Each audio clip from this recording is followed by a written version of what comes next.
Okay, so welcome back, everyone. I'm delighted to introduce you to our next panel. We're going to share tips and suggestions for how to key into state and local service careers. We're going to begin with a presentation from Yesenia Martinez from the Volcker Alliance. The Volcker Alliance advances effective management of government to achieve results that matter to citizens.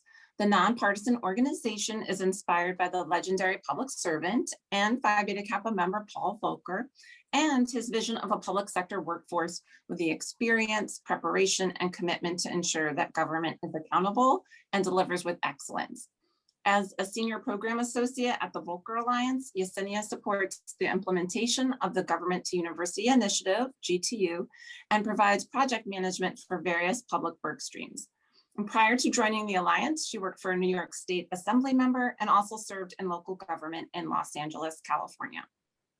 Yesenia holds a bachelor's degree from the University of Southern California and a master's of public administration from the New York University Wagner Graduate School of Public Service. Thank you so much for joining us today, Yesenia. And then Benya Kraus calls home a fusion of Wasika, Minnesota and Bangkok, Thailand. Searching for a pathway back to service in her rural hometown after graduating from Tufts University in 2018 with Phi Beta Kappa honors, she realized that little infrastructure and cultural narrative existed to bring young talent back to small towns, rural and economically distressed urban communities, particularly to engage in public service. She went on to co-found Lead for America, a national nonprofit that supports young talent in returning to their hometowns through 2-year paid fellowships with the mission of catalyzing community renewal and strengthening public institutions. Supported by the Bush and McKnight Foundations and Serve Minnesota, Benya has returned to Minnesota to launch Lead for Minnesota, the next state affiliate headquartered in her hometown of Wasika, where she supports homecomers across 40 rural communities in Minnesota and over 200 nationwide. In addition to Lead for America, Benya serves as the youngest member elected to the Amnesty USA Board of Directors, was appointed by Governor Walz and Lieutenant Governor Flanagan to the Minnesota Young Women's Cabinet, and most recently the Governor's Workforce Development Board, and is involved in her hometown community as a member of the Wasika Area Foundation, where she is helping to develop a rural entrepreneurial ecosystem in Wasika. Yesenia, before turning things over to you, I'm just going to encourage students to make sure that you're putting questions in the chat. We want to make sure that these presentations are as useful and customized to your areas of interest as possible. So please be active there. Thank you. Thank you, Anne, and hi, everyone. Thank you for having me, and congrats to each of you for winning your prestigious scholarship. I'm really excited to be here. My name is Yesenia Martinez, and I'm a senior program associate at the Volcker Alliance. And I know Anne already went through the mission of the Volcker Alliance. So I will just say that here at the Volcker Alliance, we share Mr. Volcker's vision, our founder, of a public sector workforce with the experience, preparation, and commitment to ensure that government is accountable and delivers with excellence. And so what that means is that we care about engaging motivated people like you to be public leaders and solve the challenges of our time. And so I'm here today because the Volcker Alliance, we care about empowering public servants at all levels of government. And but Anne has asked us to talk about local and state government career opportunities in particular that are available to all of you. So next slide, please.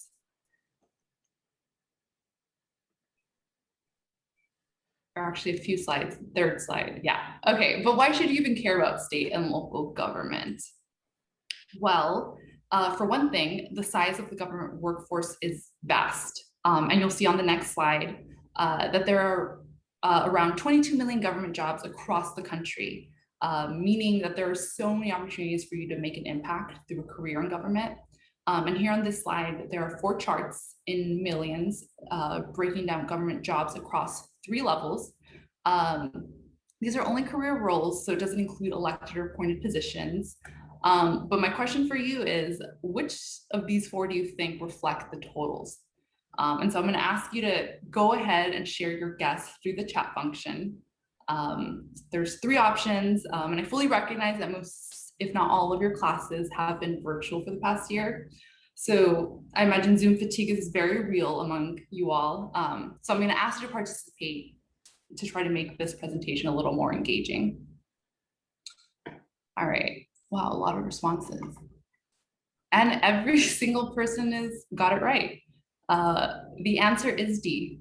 Next slide. The majority of all public sector jobs are at the local level, and states outnumber the feds about 3-1. And so on the next slide, so what sorts of work do state and local governments do?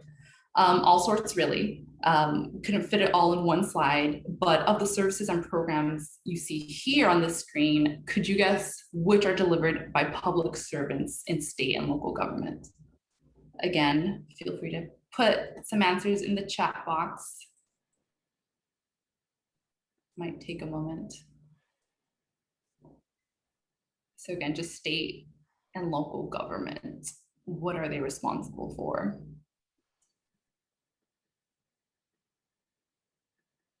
Okay, parks, public schools, zoning. All right, on the next slide, you'll see that all of the ones with the check mark are governmental responsibilities, and many, if not most of them, are carried out at the state and local level. There's a few of these programs that you might recognize as federal. So if you're interested in those fields or topics, you're probably thinking that you're better off looking for federal opportunities. And the next slide, you'll see that that's not really true. There are actually, literally everything on this list is either driven or administered by state and local government, even programs that we think of as federal. And so this week already, local and state government has interacted with these critical programs. So if you're interested in issues of social justice, you can make an impact working in state and local government. And so the next slide now, please. I really hope that by now I've driven the point home that local and state government is where most government happens. Regardless of the field or issue that you're interested in, you can find a mission-driven job in government. But of course, as you all know, the work is not easy. And the events of this past year have really underscored the importance of government. Public servants that in various roles have been hard at work tackling the various crises our country is facing. And public servants at the state and local level are closely linked to the people that they serve. And so these crises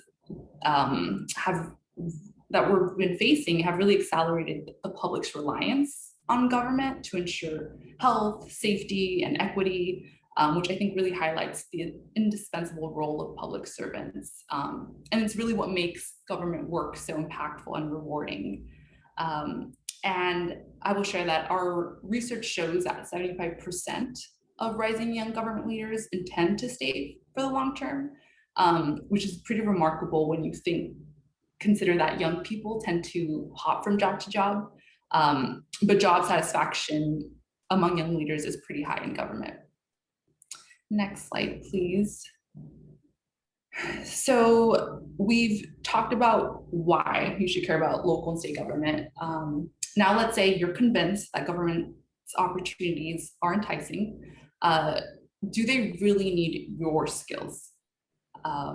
There's a common misconception that if you don't have a specific technical skill that aligns neatly with an occupation, you're going to be in trouble.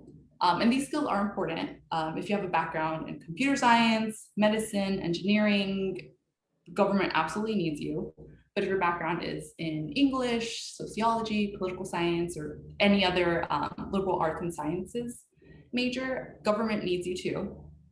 A couple years ago, the Volcker Alliance drove some research on the skills needed to thrive in public service.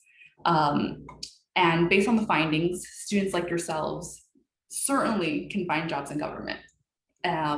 Next slide, please.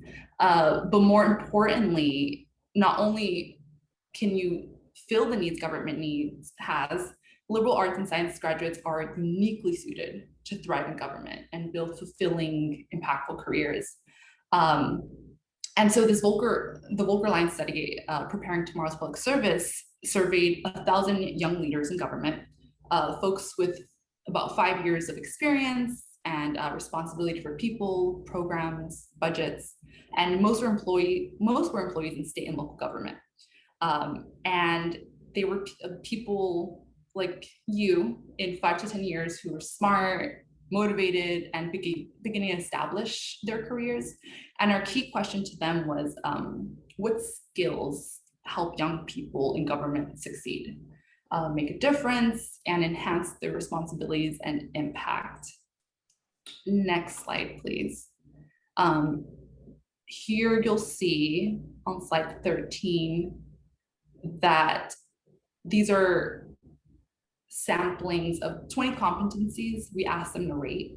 And so I want you to guess which of these came out on top and maybe which were least important. Feel free to share your thoughts in the chat box.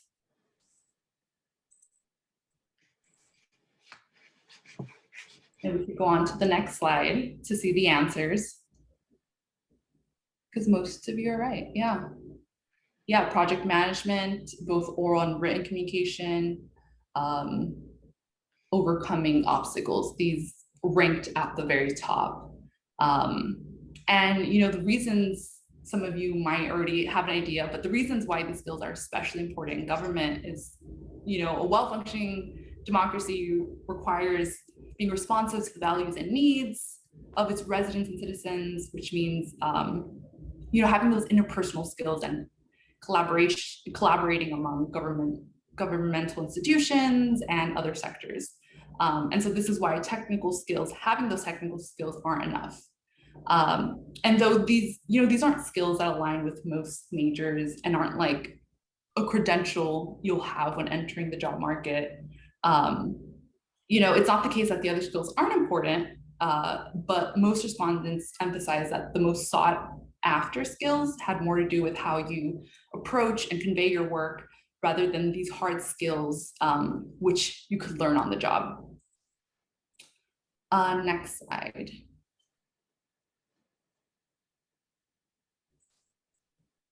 Oh, I just saw this question come in about intercultural competency. You know, that didn't come out in this survey, probably because it was working with, well, I don't know the details, but I can attest that that's super important considering how diverse our communities are. But on this next slide, you'll see these are some qualitative findings we got because part of the study was a focus group. And so you'll see here that the data we received really aligns closely with the description of the sorts of folks that this scholarship in particular was looking for. So being critical thinkers, being strong communicators, creative, innovative, and just being comfortable with obstacles and uncertainty. And so our findings illustrate this point nicely, but they're not unique. Lots of research has illustrated that the blend of skills align with what all of you bring to the table. Next slide, please. And so I've gone through why local state government matters and confirmed that they do need your skills and abilities. So let's say I've done a compelling job at convincing you that state and local government is where you want to grow as a professional while doing exciting and rewarding work. How do you get connected to these opportunities? But before I jump into how you can get into government, I want to briefly provide some context on the current government workforce landscape as it impacts obviously your access to opportunities. And all of this has really evolved over the past year. Next slide, please. I have a few stacked images here. So the first one is just a news headline. As you may well know, a year ago, the career prospects in government were pretty shaky. As a result of the pandemic, state and local governments lost a lot of revenue, and therefore employment dropped off. And while organizations did continue to hire new staff to meet the demands of COVID, many experienced hiring freezes and furloughs. But luckily, things have changed a lot since then. The next slide, you'll see the different headline that we're seeing more and more of today. You know, local and state governments have received some COVID relief aid from the federal government. and this money is starting to help them recover from the economic effects of COVID. And so in the next slide, you'll see that I put some data here that further illustrates the positive workforce changes that are underway. The Center for State and Local Government Excellence at ICMA RC conducted a workforce survey earlier this year, and they asked local and state governments what workforce changes they implemented recently. And so you could see that with a little more money, the most common action in 2021 was to hire new staff, which 74% of jurisdictions did. Some have even implemented broad-based pay increases, and many governments are becoming even more flexible with the work arrangements, so such as telework options. And so what this all means is that you're all in intense demand. Local and state governments are facing a number of challenges that surface or have been exacerbated as a result of the pandemic. So as they begin to recover and reimagine how they're going to operate to better serve communities, they obviously need motivated and talented people that could carry out this important work. And what we hear from governments we work with is that they want to attract young talent in particular, not only to smooth over generational handover, but also because, public sector workforce that's vastly older than the country writ large fails to capture the knowledge, skills, and perspectives from younger workers that's available to the rest of the economy. And so the next slide, how do you even access these opportunities and get your foot in the door?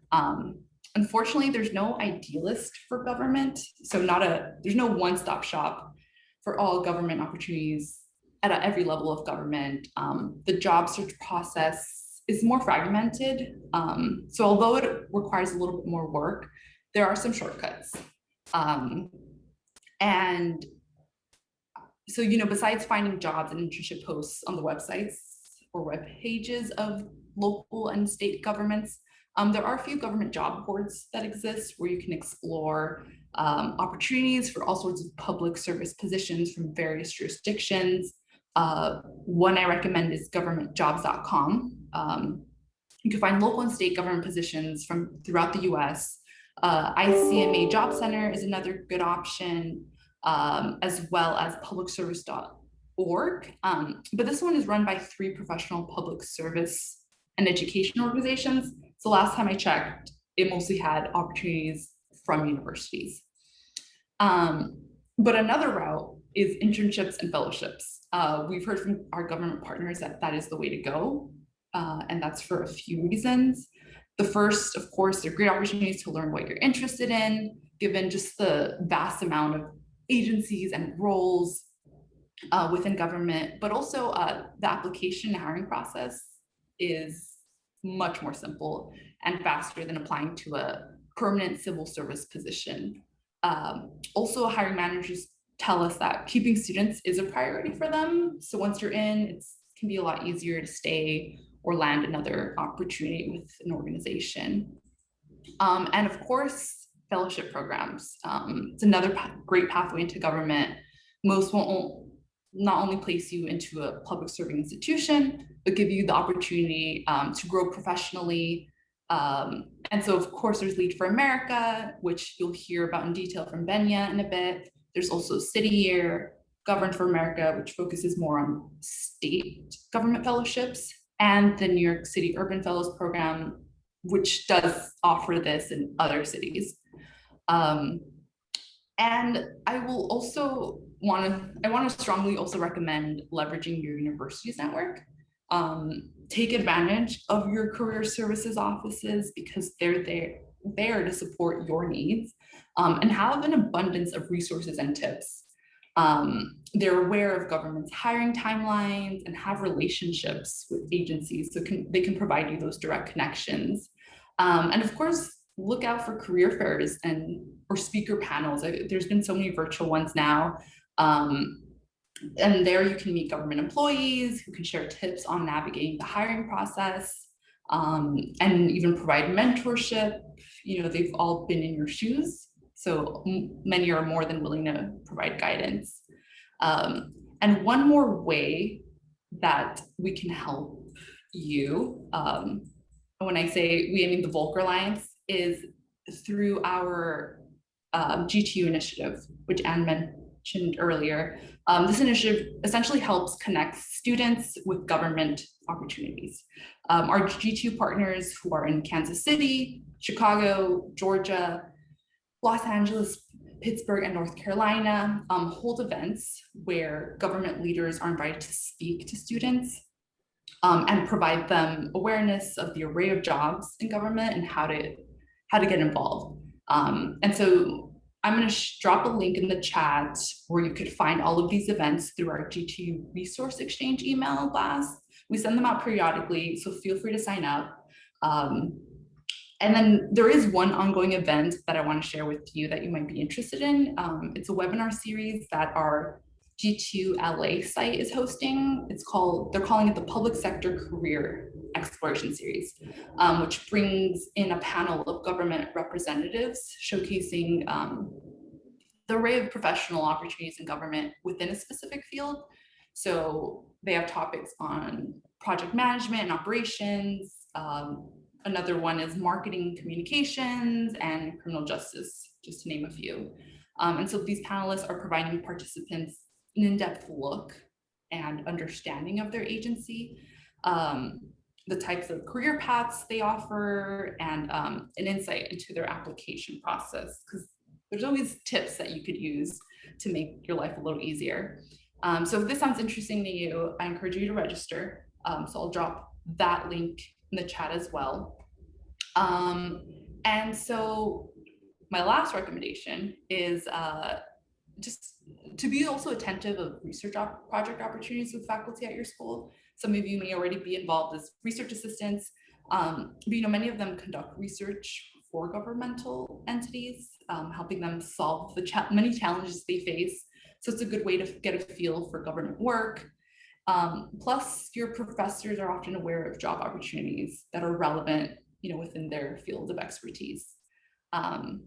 So if and when you're ready to apply for a government position, my final words for you would be to apply in advance and be patient. Government isn't known for a quick hiring process, and so although it could be frustrating at times, it moves slower, to ensure the process is competitive and fair. And I can assure you the wait will be worth it. So that's all I have. My contact information is on the last slide, but I look forward to answering questions at the end. Thank you so much, Yesenia. That have a lot of really wonderful insights that are kind of unique for liberal arts and sciences students. So we really appreciate that. We're going to turn it over to Benya, but in the interim, please feel free to keep having questions come into the chat so that we can make sure we address them after Benya's presentation. Welcome, Benya. Hi, thank you so much for having me. And Yesenia, thanks for that presentation. I was just thinking about how much I wish I had gotten that presentation when I was also graduating seniors. So thank you. It's just so relevant, and honestly, probably maybe would have put me on this path that I'm on now even earlier. I'm gonna share a little just bit about me, my kind of own personal public service journey. Some of the things that I was kind of seeing as I was trying to decide what's next after graduation. As Anne said, I am also a Phi Beta Kappa alumna as well, or I guess you're one for life, right? So I still am one. And I graduated from college from my undergrad in 2018. So I'm actually not too far removed from that space as well. And then also want to share a little bit more about what Lead for America is, and just plant the seed as you are all thinking about what's next based off of Yesenia's slides. I'm happy to answer questions about what getting involved with Lead for Minnesota or Lead for America looks like. Great. So I guess to ground a little bit in who I am. I say home is a split between Wasika, Minnesota, and Bangkok, Thailand, as you heard in my bio. What that means is that My dad's side of the family he grew up as one of 9 on our family farm here in Wasika. It's a community about 10,000 people, about an hour and 15 minutes south from the Twin Cities, Minneapolis, St. Paul, and Minnesota. On the other side of the world, my mom, she was the daughter of the dean of the agricultural school in northern Thailand at Chiang Mai University. So both of my family in ag, and fun fact, my grandpa Susan on my mom's side studied abroad in Oklahoma, learned about FFA, Future Farmers of America, and brought that to Thailand. So FFT is my grandpa. I bring that up because both of my parents were in some ways like really rooted in place. And I grew up, I was born in Thailand, but I spent every summer and Christmas in Wasika with my family. Because my dad's one of 9, actually I have 53 first cousins. So a big part of our community is here in Wasika in Minnesota. I grew up moving around a lot, and I went to school at Tufts because I wanted to study international relations. I saw my life floating between few big cities. I thought the way that you could make the most impact was to do it on the largest scale you could, which to me meant globally. And I loved Wasika, but I think it was more out of a sense of nostalgia rather than necessarily a belief that this was at the forefront of change or that this would be a place that I could see myself in long term. And I think that was in part for a lot of things. I don't know where you all are from, but a little bit about Wasika. We at one point actually had the highest number of engineers per capita in the country, a town of 10,000. And that's because we were home to 2 big industries, E.F. Johnson, which is a radio manufacturer, and Brown Printing, which did print. So as those industries changed, unfortunately, those jobs also changed and left with it. At the same time, also in the 90s, we were home to a University of Minnesota campus. That meant that we had professors and ag folks and ag innovation taking place in our community. But in the 90s, our U of M campus closed and turned into a federal penitentiary. And so I obviously was not born yet really on the scene when all of this was happening. But when I grew up, I couldn't necessarily put words to it at the time, but I think that overall, over time, that psychological feeling of what happens when loss happens to a community also started sinking into or seeping into the conversations that I had as a kid of what places were worthy, and that Wasika was, a place of loss rather than a place of possibility. I honestly kind of really continued on that narrative trajectory until a difficult family situation rerouted me from a DC internship one summer into spending a few weeks in Wasika. And it was that summer when my family, when we needed support the most, people who I honestly didn't even ever remember meeting when I was a kid came out of the woodwork to take care of our family and to check in on us. And I remember one story most saliently, our mail lady, Julie Spees. I love shouting her out because me and my cousin would collect stamps as kids, and we would wait every day at 3 p.m. at the mailbox for Julie to come. And when I, was in college, I hadn't gone back that often, but when she heard I was in town, she had actually been keeping the stamps from all the letters that she couldn't deliver, thinking that one day maybe I would be back. And it was honestly stories continuously like that made me start thinking about, wow, I am conceptually thinking about community development. What are the technical skills and necessary factors for a successful, vibrant community? And wasn't also including the fact that a deep social civic fabric of care about how you show up with your neighbors honestly undergirded so much of what you can accomplish in terms of economic development strategy, affordable, equitable housing, all of the things that we think of materially make up a good community. Also, fundamentally, you have to have people who care and who believe in it. And that really transformed for me. The following summer, I did an internship with the city of Minneapolis. I was in the housing department, and that then got me interested in, wow, local government has this what I could feel so saliently about people and neighbors caring about each other, local government could be a way, a vehicle to transform that type of personal care that we know and can feel so well, also into the types of policies and systems that can make that large scale caring possible. And by the time I finished up that internship, it was time for my senior year.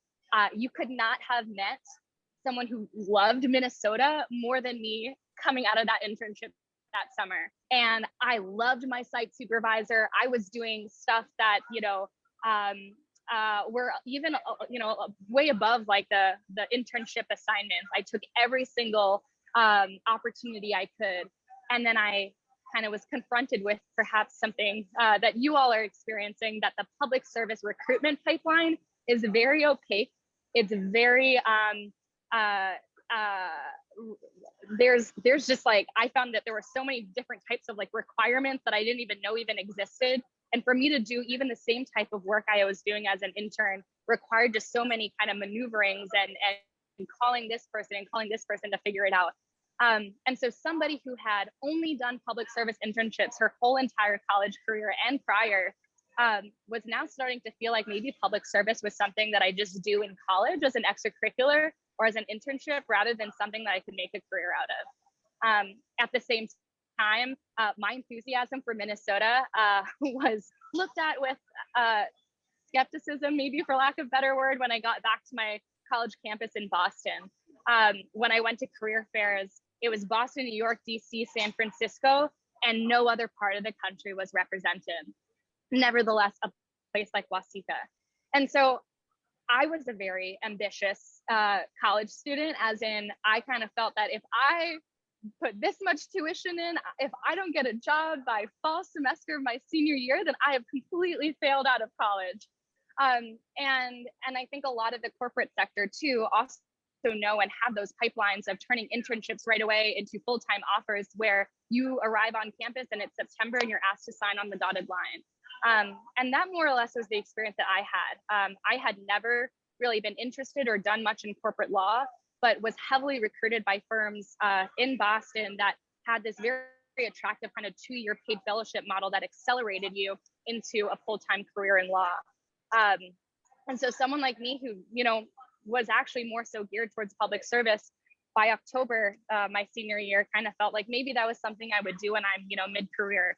I think also perhaps many of you are also feeling pressures from family around, thinking about, you put in money for college, can we see that financial return right away? And I wouldn't necessarily say I had that pressure from my family, but I am the daughter of farmers. So when you talk about hard work and being able to, have a return on your investment, I was also feeling that pressure. I know this is a long story, but I promise I'll get to the Lead for America piece, because the Lead for America piece really came during that, several months in my last few, months of college. I was seeing all of my peers also kind of falling into the same sort of pathway as I was, not necessarily going down pathways because we wanted to or were excited about it or felt like it was the pace for us, but it just kind of felt like if you were to have done college right, you would end up in a handful of firms and a handful of places. At that time, I came across other young people from different colleges we had never met before, but ended up finding ourselves online. And we're all really seeing the same exact things playing out on our college campuses. And it was through those friendships that we were able to start questioning and diving deeper into what our own personal experiences was, shining light on a much larger systemic challenge, which is the fact that 2/3 of college educated millennials live in just 50 cities alone. And this is at a time in which our most pressing challenges are being felt all across the country and world. And the most pressing need was to find local solutions that could address them. We were also seeing like the phrase, the Silver Tsunami, right, of retiring professionals in local government, in the public service sector, and in places, again, locally, where you could actually do the most, in my opinion, impact on some of these larger challenges. And yet we were seeing that peers our age weren't going to those places with high need and high possibility. but like myself, were being diverted into a handful of cities. The end of this story is that I lasted about 2 months in my corporate law fellowship before I jumped the gun and ended up moving to North Carolina full time on kind of a dime to my name to think about how could I both personally build my own pathway back home, but also ultimately build these large scale pathways for young people everywhere to see possibility in places outside of the handful of communities that society and headlines claim are worthy. And this is also tied into how do we make sure that these places can also be building the bench of civic leadership that is necessary to sustain a healthy national and also global democracy. And I will say, you know, doing this work now, I majored in an international relations degree. I actually feel like I am having the most use out of my international relations degree by working and living in my rural town and rural towns all across my state that are seeing changes in demographics, that are seeing changes in global economies, that are seeing changes in global food supplies. And I'm able to experience some of the most pressing global concerns right here in my own hometown and in my own home state.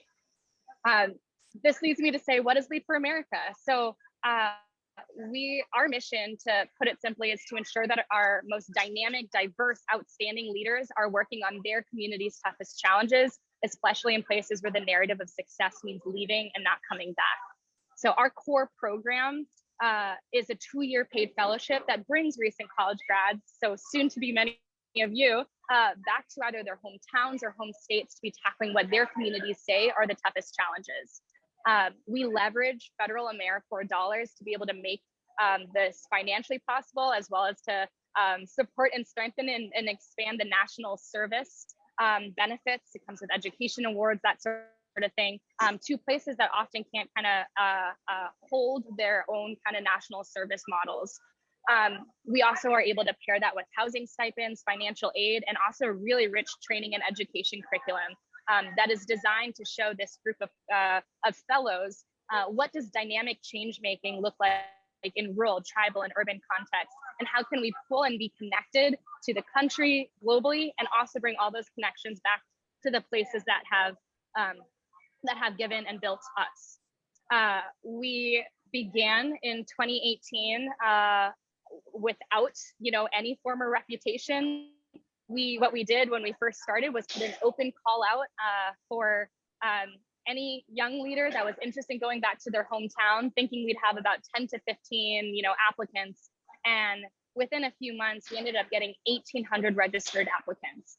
And I remember reading through applications and needing to Google where people wanted to go because these were places I had never heard of before. And when we interviewed them and finally selected our cohort, which was in that first year, 54 fellows, I would ask, your community doesn't have broadband access. The nearest grocery store is about 100 miles away. Why do you want to go back? You'll probably also maybe not find the love of your life because there's, just kind of a handful of young professionals.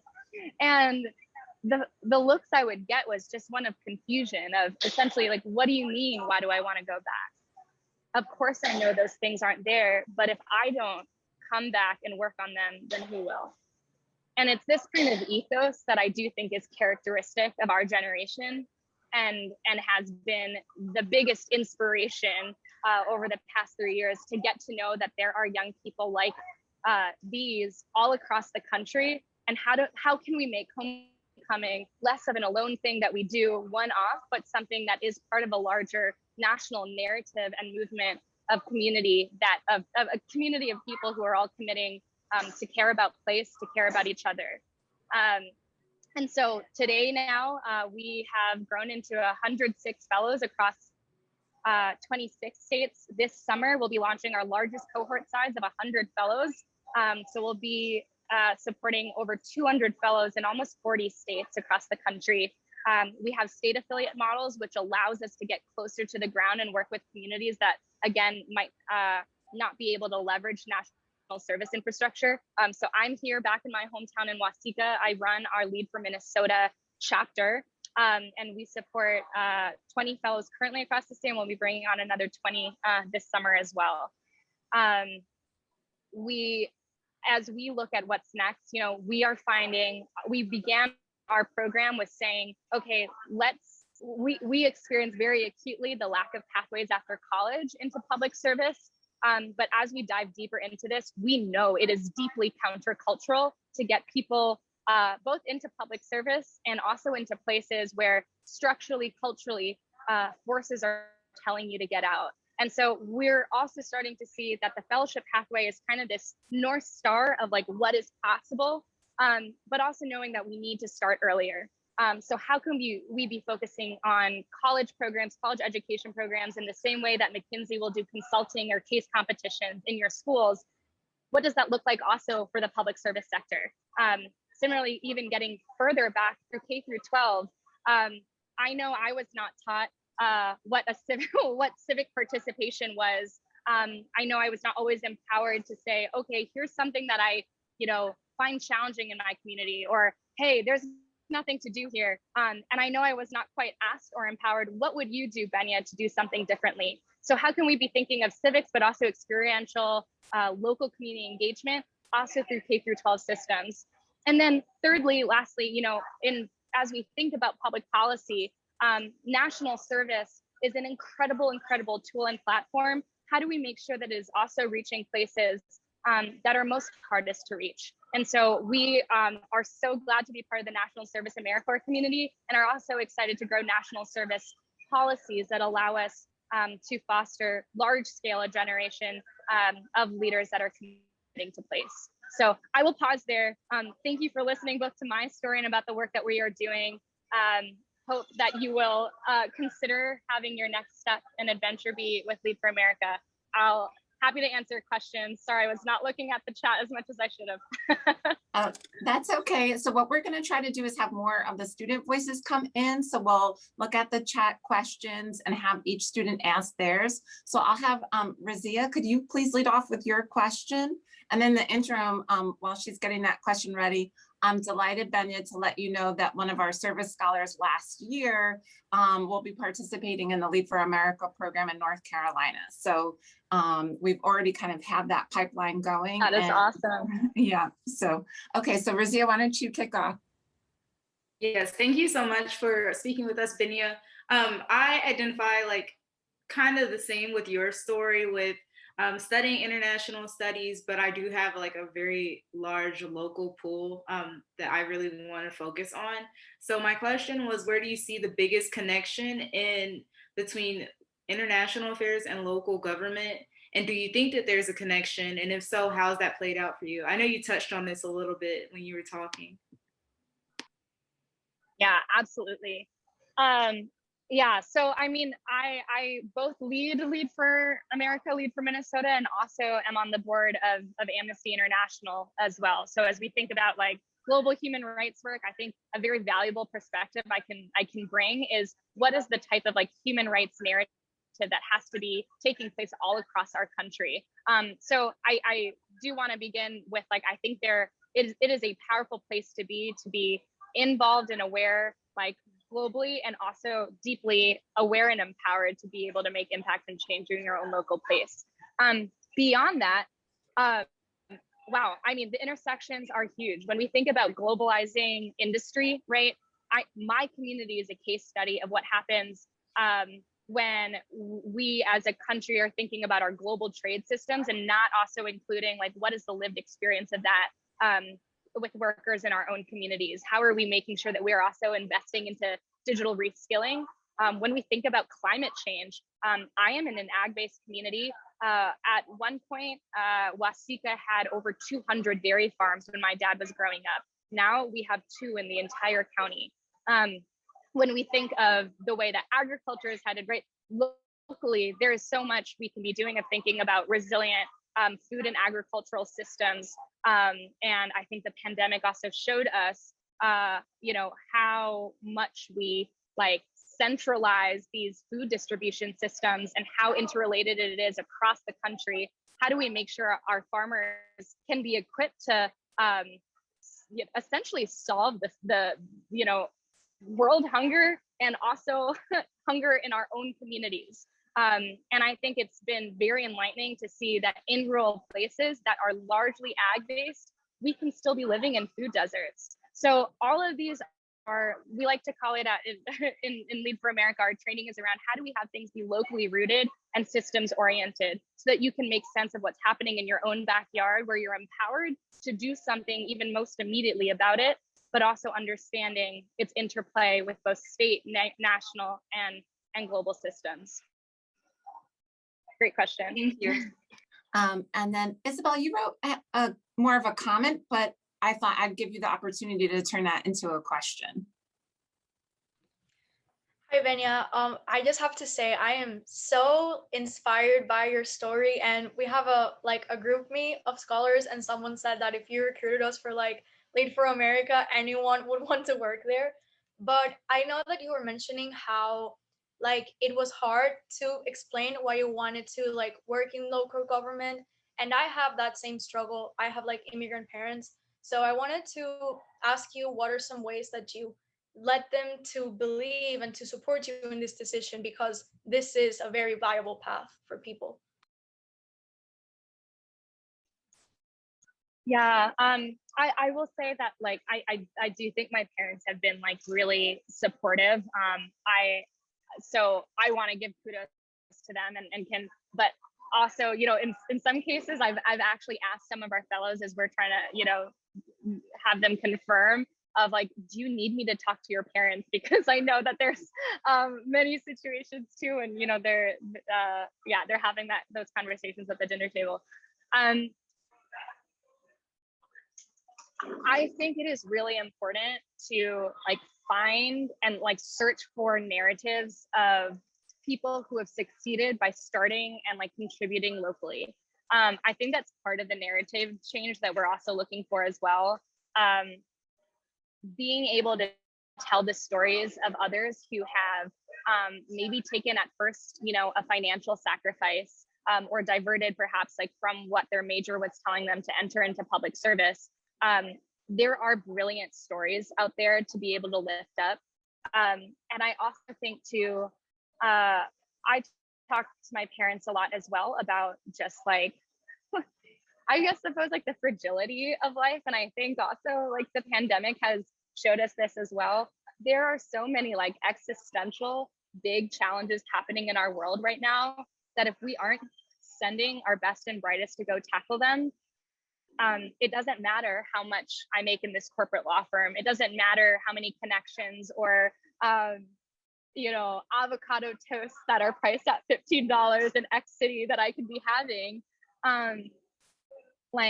Our lives are short, and for us not to be dedicating our specific gifts in ways that can be tackling some of the most existential challenges that are impacting our world is I think a worrying future to celebrate the opposite of that, if that makes sense. So that was a little bit of a ramble, but I'd honestly point to the what this pandemic has showed us. Time is precious, lives are precious, and if we have the power to change and impact and touch other people's lives, I do think that ultimately that's what humanity's purpose is. Yesenia, how would you tackle that? Yeah, I want to jump in. My parents are immigrants and they've never known what I do for a living. I've worked in government, nonprofit, but they've always been supportive, and all they care about is that I'm receiving a paycheck, pay my bills. But I would say that one thing you could point to about government and why it's about a viable path is not just is the non-financial compensation that government offers. So, it's so important to have work-life balance. And like Benya said, also part of the pandemic has really proven that, right? And so with government, it just provides so much flexibility that, unlike the private sector, cannot guarantee you. So while it's also very rewarding, the work you do, there are just so many benefits you get besides your paycheck. It's also the benefits. The benefits are outstanding. So yeah, there's much more to a public sector career than, worrying about. And I will also add that there are a lot of well-paying public sector career opportunities. So that's all I wanted to share. Okay, Melina, we'll give you a chance to answer your question. And in the interest of time, for any question that we don't get to, I just want to let students know we're going to copy and paste the chat and make sure the questions get forwarded along. So I don't want you to feel like if you're late to the game and entering the chat that your question won't get addressed. So Melina? Sure. And can I just ask that the questions that don't get answered to all of us instead of just the person that asked it? Okay. My question is it's specifically about Lead for America. I'm wondering what kind of work the fellows do, if it's something that they propose or if it's something that fits already within a framework. And alongside that, if you said that right now you're expanding to 40 states, but do you limit the states that it is for applicants, or is it just based on like what applicants propose to do, if that makes sense? So we have two tracks. One is applicant-led, which is, or two application cycles. One is applicant-led, where you can apply and say, I want to come back here. And if you're selected as, an endorsed finalist, we will actually work to try to find a host institution for you. And the other one is pre-confirmed placement. So we're expanding, like I mentioned, state affiliates so that we can have staff on the ground to be able to confirm host sites in greater communities and be able to showcase those so that maybe it's not your hometown, but it might be in your home region. And then you can see that there's opportunities there. I'll pause. So it's both. Thank you. All right. Next question, looks like Sam. Hey, thank you both to Benya and Yesenia for your fantastic presentations. This has been such an engaging session. The question that I had, I think, is probably resonant with a lot of the other scholars. It sounds like we all have a hometown. That's one thing I think we all can say that we have in common, or you develop a connection to where you're from. And I think like for some of us, or for me, it seems like where I want to go might not take me back to my hometown, but that's okay. It doesn't have to be somewhere big or grandiose, but I think I look forward to a career where I might not end up in my hometown. But what tips do you have from really working with bright young minds from hometowns for how to keep your hometown at base, how to keep yourself grounded in the roots and values that you come from in that community? Yeah, that's beautiful. And I can tell why you love your hometown, because Eau Claire is an amazing place. Minnesotans are supposed to not like Wisconsin, but I really like Eau Claire. I think that is a beautiful question. We actually just launched the Lead for Poughkeepsie affiliate. So Poughkeepsie, New York is in a city affiliate, and it's being led by a group of like young adults who are Poughkeepsie through and through. And several of them actually don't live right now in Poughkeepsie. And like one went to Paraguay and is now doing education work at Harvard. But through staying proximate and like maintaining those relationships and having a place to go to and like keep updated on what are the challenges that are happening, he was able to launch a city affiliate that now is supporting like several fellows that are coming back and investing in that community, just because he was able to keep that trust and that relationship to the people, kept reading about and visiting and like understanding what are the challenges it's facing, and was able to build this while living in another place. And it is totally locally rooted and trusted by the community, because they know that wherever he goes, he loves and cares about Poughkeepsie. I've also seen the way now, he's in a place with Harvard in their education redesign lab, where he's able to now be transforming education systems all across the country. And I see every day in how he talks about the work that he does, why he's advocating for something, he will always begin every conversation and saying, I'm from Poughkeepsie, New York, and this is why I do this work. And so his name is Rob Watson. If you want to Google him, he's really, I think, such a stunning example of how you can be a homecomer and a hometown kid wherever you end up going, and bring actually your hometown to all the places that you go to change and serve. That's wonderful. I went to Vassar, so Poughkeepsie is very near and dear to my heart, and I spent a little bit of time interning with the local government there, so it's very exciting. Okay, we have time for hopefully a couple more. So Isha? I think my question was already answered when Melina asked hers, but thank you so much for just sharing your perspective and story. It was really insightful and I really enjoyed it. Thanks. All right, then we'll move on to Ren.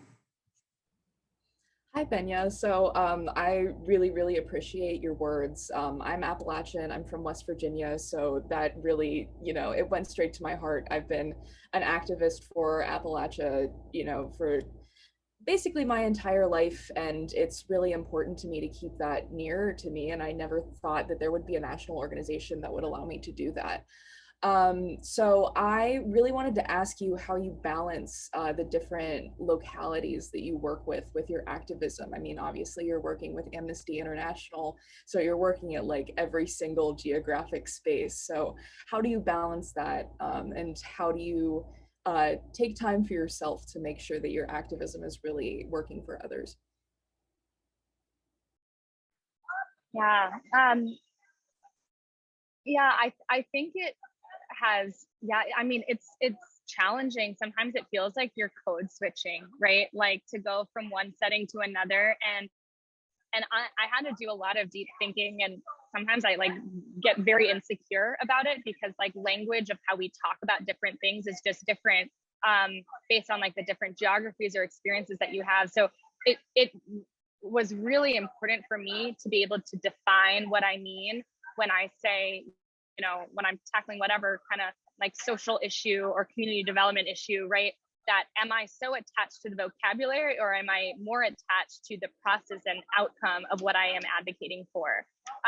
And this is not to say that vocabulary is not important. And I think like there's in many cases, like it is important to say like, here is what I believe in, and also like have the vocabulary of different levels of like place to be able to say, and when I say this, these are really the things that I mean.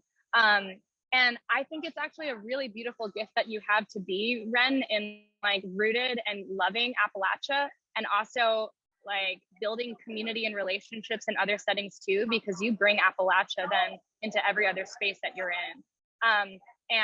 And so I just want to like lift that and affirm it, because I think, at least for me, I sometimes felt just like very insecure of like, what do I stand for? Or like, how do I like, like, how do I like know that there's perceptions that people can have of me based on different geographic areas? And I think it just does take a lot of time to filter through and define what it is that you're doing and what you mean, so that you can show up authentically and build relationships in whatever language or space that you are in, and know that you're doing it genuinely. Thank you. So it looks like we have time for our last question, so we should be able to hit all of them. But as always, if you have other questions after the fact, feel free to email Anne or I. We can connect you with our speakers, etc. Make sure that those get answered. So Sarah, do you want to finish this off? Sure. Thank you for taking the time to speak with us today. I really appreciate it. Question is about Sarasota, Florida, and I moved to Tampa, which is the nearest city to me, in order to go to college. And did a lot of work in Sarasota, political parties, and with the local government, but I've really been kind of pushed to look elsewhere for full involvement and involvement service, because the residents are very reticent to change. It's a predominantly 65 plus retiree community. And so I wanted to know what your advice would be for working with individuals, particularly older individuals in your hometown, in order to change local government or change local policies for better. Yeah, Yesenia, I feel like you could speak to this pretty powerfully too, so I'll be short. Sarah, that is such a good question. I think there is an avenue for local government, and then sometimes there's like community change that happens outside of it. I'm developing a community real estate investment fund right now in my hometown that is meant to be private and not local government, so that we can act quicker and have, you know, a larger kind of degree of entrepreneurship to address the challenge that we have a bunch of, you know, vacant buildings that could be beautiful, but the rehab costs are too high. So I give that example because I think there are some things where we just do it. And I don't know if folks know the phrase like tactical urbanism, of just sometimes people don't know that they could like something until they see like small pilots of it. And so being able to do pop-up like examples of what this looks like, I think is able to decrease the fear of change that some people may have, and show that like we can do this. It's not as scary as we thought it was. And hey, look, we did it. This, of course, like your question holds so much into it. So I know that's just kind of one example of some ways that I think working outside of local government, and then knowing when like local government is like really crucial to be able to move something forward, of just having that balance, and also that entrepreneurial spirit of, I might just do this and then ask for forgiveness later. Yesenia, I don't know if you have any thoughts more in terms of. I don't have too much to add, especially coming from large metropolitan areas like LA and New York. But what I would say is that, you know, trust is so important, getting the trust of community members. And so, you know, there's so many ways you can make an impact, like Benya said, outside of government. And you often see it on the ground. So, you know, working with local community organizations who are nonpartisan, and their mission is to just provide direct services to community members. And that's always like one avenue you could take to, you know, really gain the trust of these community members, and then have a different conversation later on. But, you know, the first step is, for them, what's important is like to obtain the resources and that they need. So that's just my advice.